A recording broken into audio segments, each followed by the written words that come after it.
Hi friends, welcome to my YouTube channel ESM Thambis.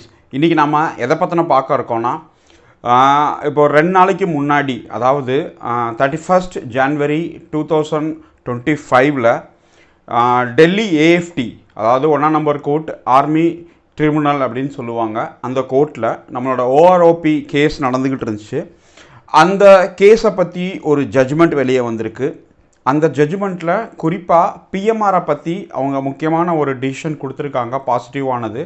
அது என்ன ஏது, அந்த கேஸ் எத்தனை பேர் ஃபைல் பண்ணாங்க, கேஸ் நம்பர் என்ன, அதுக்கடுத்து அந்த ஜட்ஜ்மெண்ட் காப்பியில் அவங்க என்ன சொல்லியிருக்காங்க அப்படிங்கிற முழு டீட்டெயில் வீடியோ பிடிச்சிருந்தா லைக் பண்ணுங்கள், ஷேர் பண்ணுங்கள்.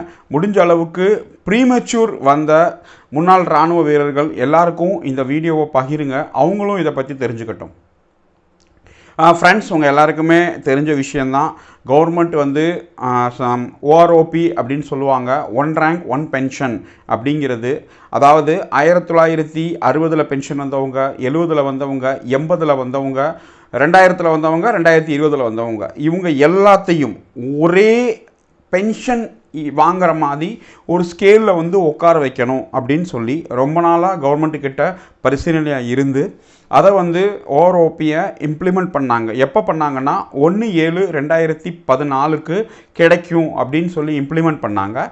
இந்த அலௌன்ஸ்மெண்ட் வந்த டேட்டு பார்த்திங்கன்னா 7/11/2015 அவங்க வந்து லெட்டர் கொடுத்து இம்ப்ளிமெண்ட் பண்ணாங்க. ஆனால் 1/7/2014 அது கிடைக்கும் எவ்ரி 5 years அப்படின்னு சொல்லி ஓஆர்ஓபி 1, ஓஆர்ஓபி 2, இப்போ ஓஆர்ஓபி சமீபத்தில் 2024 நம்மளுக்கு கிடச்சிது, ஜூலை மாதம். சரியா? இப்போ இதுதான் இப்போ நடந்துக்கிட்டு இருக்குது. இப்போ இந்த ஓஆர்ஓபியில் நம்மளோட ஃபுல் சர்வீஸ் பண்ணவங்களுக்கு மட்டும்தான் எலிஜிபிள், ப்ரீமெச்சூர் வந்தவங்களுக்கு எலிஜிபிள் கிடையாது அப்படிங்கிற ஒரு விஷயத்தை இதில் ரொம்ப தெளிவாக கொடுத்துருந்தாங்க. இதனால் ப்ரீமெச்சூர் வந்தவங்களும் சரி, அந்த டயத்தில் இருந்தவங்களும் சரி, ரொம்ப பெரிய அடியாக இருந்துச்சு. ஏன்னா 2 பேருமே ஒன்றா தான் சர்வீஸ் பண்ணிட்டு வந்தாங்க. இப்போ கலர் சர்வீஸ் பண்ணிட்டு வரவங்களுக்கும் ப்ரீமெச்சூர் பண்ணிட்டு வரவங்களுக்கும் பென்ஷன் ப்ராசஸிங் ஒன்றா தான் இருந்துச்சு. ஆனால் அவங்க கலர் சர்வீஸ் பண்ணிட்டு வந்தாங்க அப்படிங்கிறதுக்காக அவங்களுக்கு வந்து ஓஆர்ஓபி கிடைக்கும்போது இவங்களும் அதே ஆர்மி சர்வீஸ் பண்ணிட்டு வந்தாங்க, அதே பேசிக் பேல தான் இருக்காங்க. அப்போ இவங்களுக்கும் ஒரு பாலிசியை வச்சு, ஒரு டைம் ஸ்கேலை வச்சு இவங்களுக்கும் கொடுக்கணும் அப்படிங்கிற கோரிக்கையை வச்சு இவங்க வந்து இப்போ கேஸ் போட்டிருக்காங்க. கிட்டத்தட்ட ஒரு 114 பேர் கேஸ் போட்டாங்க. இப்போ இது வந்து ஆர்மி ட்ரிபுனலில் நடந்துச்சு. அந்த கேஸ் நம்பர் நான் போடுறேன், நீங்கள் பார்ப்பீங்க. அந்த ஜட்ஜ்மெண்ட் காப்பி ஃபுல்ஸாக போடுறேன், நீங்கள் பாருங்கள். அந்த ஜட்ஜ்மெண்ட்டில் என்னென்ன சொல்லியிருக்காங்க அப்படின்னு சொல்லுவாங்க. இதுதான் அந்த ஜட்ஜ்மெண்ட் காப்பி, நீங்கள் பார்த்தீங்கன்னாலே தெரியும். Court number 1 armoured force tribunal AFT அப்படின்னு சொல்லுவாங்க, டெல்லியில் இருக்கிறது. அந்த கேஸ் நம்பர் பார்த்துக்கோங்க, 313/2022. இப்போ இதில் வந்து கிட்டத்தட்ட 114 பேர் கேஸ் போட்டிருக்காங்க. அவங்களோட ஃபுல் டீட்டெயில்ஸ், யார் யார் அப்ளிகேன், கோ அப்ளிகேன், யார் லாயர், எல்லாமே டீட்டெயில்ஸ் இதில் இருக்குது. இந்த பிடிஎஃப் யாருக்கு தேவையோ அவங்க வந்து நம்மளோட ஜாயின் பட்டனை கிளிக் பண்ணிங்கன்னா ஜாயின் பண்ணிக்கலாம் நம்ம குரூப்பில். அவங்களுக்கு இந்த பிடிஎஃப் நம்ம கொடுத்துருவோம்.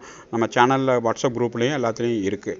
இப்போ இதில் எத்தனை பேர் அவங்க கேஸ் போட்டு எல்லாத்தையும் ஒரே இதில் எடுத்துகிட்டு வந்து ஆர்மி ட்ரிபுனலில் கேஸ் நடத்தி இதில் என்ன அப்போ கிளியராக அவங்க ஜட்ஜ்மெண்ட் கொடுத்துருக்காங்கன்னா, நம்மளோட அரசியலமைப்பு சட்டத்திலேயே கிளியராக இருக்குது. ஆர்டிகல் 14 அண்ட் ஆர்டிகல் 16 அதை மென்ஷன் பண்ணி அவங்க கொடுத்துருக்காங்க. சட்டத்தின் முன் அனைவரும் சமம் அப்படிங்கிற போது எப்படி நீங்கள் வந்து இதை வந்து செய்ய முடியும்? ஏன்னா 2014 அப்புறம் ரிட்டையர்ட் ஆனவங்களுக்கு இது கிடைக்காது அப்படிங்கிறது நீங்கள் எப்படி சொல்ல முடியும்? ஒரு ஸ்கீம் கொண்டு வந்தீங்கன்னா எல்லாருக்குமாக கொண்டு வரணும், இது தவறு, இதை மாற்றுங்க அப்படின்னு சொல்லி அவங்க ஜட்ஜ்மெண்ட் கொடுத்துருக்காங்க. இதுதான் அந்த லிஸ்ட். கிட்டத்தட்ட ஒரு 114 பேர் வந்து அவங்க கேஸ் கொடுத்தவங்க லிஸ்ட்டு, அவங்க டேட் ஆஃப் ரிட்டையர்மெண்ட் எல்லாமே போட்டிருப்பாங்க, பார்த்துக்கோங்க. இப்போ மெயின் விஷயம், இந்த வீடியோ நம்ம எதுக்கு மேக் பண்ணுறோன்னா, பிஎம்ஆர் ரிட்டையர்ட் ஆகி வந்தவங்க நிறைய பேர் இந்த ஓஆர்ஓபி வந்த டயத்தில் எனக்கு கிடைக்குமா சார், எனக்கு கிடைக்குமா அப்படிங்கிறத பற்றி அவங்க கேள்வி கேட்டிருந்தாங்க. அவங்களுக்காக தான் இந்த வீடியோ. ஜட்ஜ்மெண்ட் இப்போ தான் வந்திருக்கு. இதுக்கு அடுத்து இது என்ன நடக்கும் அப்படிங்கிறது நம்மளுக்கு தெரியல. அதே மாதிரி நம்ம பிரைம் மினிஸ்டர் மோடி வந்து 2014 அவர் வந்து இந்த மாதிரி நாங்கள் கண்டிப்பாக கொடுப்போம், ப்ரீமெச்சூர் ரிட்டையர்மெண்ட் வந்தவங்களுக்கும் இதை கொடுப்போம், காங்கிரஸ் கவர்மெண்ட் இந்த மாதிரி கொடுக்கல, அதுக்காக நாங்கள் கண்டிப்பாக கொடுப்போங்கிறத அந்த ரேலிலையும் சொல்லியிருந்தார். இப்போ அந்த வீடியோவும் நான் போடுறேன், அவர் என்ன பேசியிருக்காரு அப்படிங்கிறது தெரியும். இப்போ இந்த ஜட்ஜ்மெண்ட் பார்த்திங்கன்னா 31 ஜான்வரி 2025 வந்தது. கிளியராக மென்ஷன் ஆகிருக்கும் இதில் அந்த ஜட்ஜ்மெண்ட் காப்பியில். நான் அதை கடைசி கன்க்ளூஷன் மட்டும் நான் போடுறேன், அது உங்களுக்கு படிக்க தெரியும் அப்படின்னு நினைக்கிறால நீங்கள் அதை பார்த்துப்பீங்க.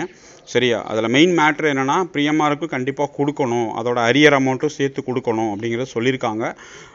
இதில் மெயினாக அவங்க மென்ஷன் பண்ணியிருக்கிறது நம்மளோட கான்ஸ்டியூஷன்லேயே இருக்குது. ஆர்டிக்கல் 14 அண்ட் ஆர்டிக்கல் 16 கூகுள் உங்கள் கையில் இருந்துச்சுன்னா நீங்கள் அதை ரெண்டையும் சர்ச் பண்ணி பார்த்துக்கோங்க. ஆர்டிக்கல் 14 அண்ட் ஆர்டிக்கல் 16 என்ன சொல்லுது அப்படிங்கிறது. அப்போ உங்களுக்கு இந்த கேஸை பற்றி புரிய ஆரம்பிச்சிடும். இதில் பார்த்தீங்க கிளியராக எழுதி பாருங்கள். PMR personal under article 14 and article 16 the constitution as well as hit the principle of law laid down and supreme court of the in the matter.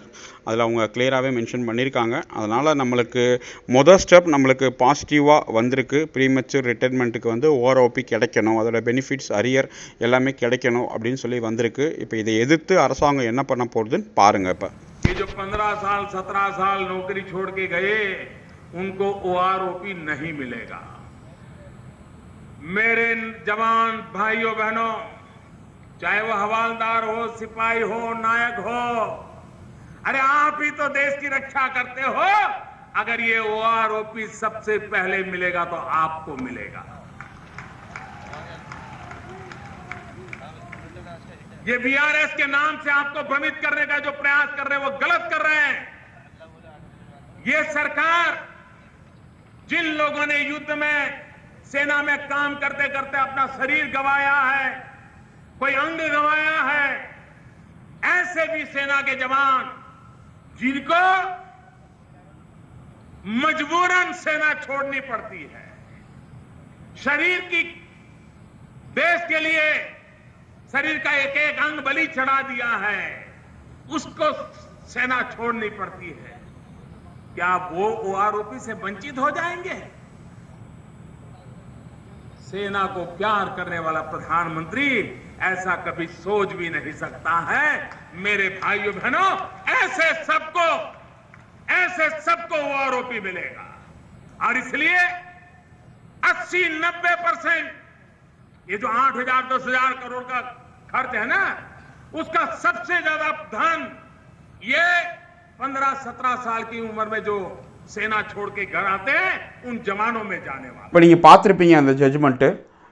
இதுலேருந்து நீங்கள் என்ன தெரிஞ்சுக்க வாரீங்கன்னா, முறையாக அரசாங்கத்துக்கிட்ட விஷயங்கள் பகிர்ந்து அது நடவடிக்கை எடுக்கலை அப்படின்னா சட்டத்தோட நம்ம நாடணும்னா கண்டிப்பாக நம்மளுக்கு நீதி கிடைக்கிறதுக்கு வாய்ப்பு இருக்குது. இப்போ இந்த கேஸ் வந்து இங்கே நிற்குமா, இதை தாண்டி அரசாங்கம் வந்து மேல்முறையீடு செய்யுமா, ஹைகோர்ட்டுக்கு போகுமா, சுப்ரீம் கோர்ட் போகுமா, இல்லை இது வந்து அரசாங்கம் பார்த்து ஏதாவது ஒரு கவர்மெண்ட் வந்து மக்களுக்கு வந்து பணத்தை கொடுக்கணும், அதாவது இராணுவ வீரர்களுக்கு பணத்தை கொடுக்கணும் அப்படின்னு நினைப்பாங்களா அப்படிங்கிறது தெரியல. அரசாங்கத்துக்கிட்ட இருந்து எந்த மாதிரி ரிப்ளை வரப்போகுது, அவங்க மேல்முறையீடு செய்கிறாங்களா வைக்கிறாங்களா இனி வரும் காலங்களில் தான் தெரியும். ஆனால் மொதல் ஸ்டெப் ப்ரீமெச்சூர் வந்தவங்க சைடில் வந்திருக்கு அப்படிங்கிறது ரொம்ப ஒரு பாசிட்டிவான விஷயம். வேறு ஏதாவது இதை பற்றி அப்டேட் இருந்துச்சு, இல்லை உங்களோட கமெண்ட்ஸ் இருந்துச்சு அப்படின்னு சொன்னால் கண்டிப்பாக கமெண்ட் செக்ஷன் இருக்குது, கமெண்ட் செக்ஷனில் கமெண்ட் பண்ணுங்கள். யாருக்காவது இந்த ஜட்ஜ்மெண்ட் காப்பி வேணும், இல்லை வேறு ஏதாவது உங்களுக்கு க்யூரிஸ் இருக்குது அப்படின்னா நம்ம சேனலோட அஃபிஷியல் மெம்பர்ஷிப் இருக்குது. நீங்கள் ஜாயின் பட்டனை கிளிக் பண்ணி மெம்பர்ஷிப் ஆகிக்கோங்க. அவங்களுக்கு தனியாக வாட்ஸ்அப் குரூப் இருக்குது. அந்த வாட்ஸ்அப் குரூப்பில் நம்ம கண்டிப்பாக ஷேர் பண்ணுவோம் எல்லா விஷயங்களும். தேங்க்யூ வெரி மச் வாட்சிங் திஸ் வீடியோ. ஜெய் ஹிந்த்.